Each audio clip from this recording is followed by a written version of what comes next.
Malaysia was among the Southeast Asian nations that defied the global economic crisis. Last year, its economy grew nearly 6%, despite being exposed to the troubled Western economies. But as Barnaby Lo reports, the country's growth engine seems to be stalling right now.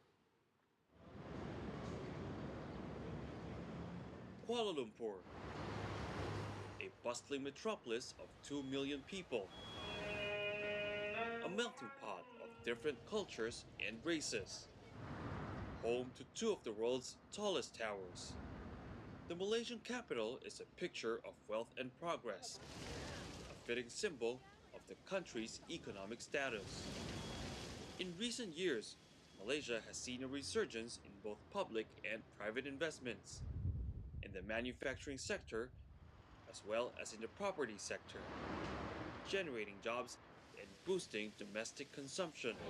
All this has helped driven economic growth to a relatively strong 5.6% in 2012, insulating the country from the volatility of the global economy. We actually diversified our export destination quite a bit.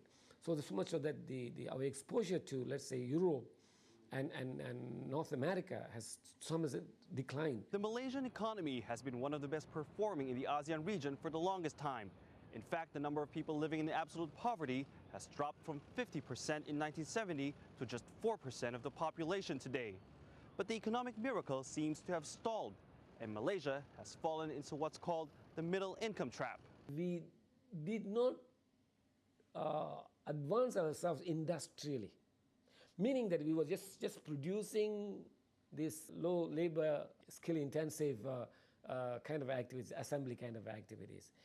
But Idris Jala, a minister in the Malaysian Prime Minister's office, says that is rapidly changing.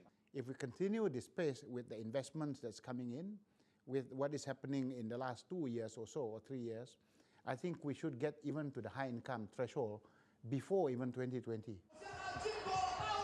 But for now, it seems both local and foreign investors are in a holding pattern. This year's national election is widely considered to be the most closely contested.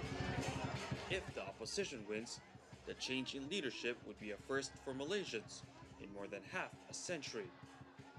Barnaby Lo, CCTV, Kuala Lumpur.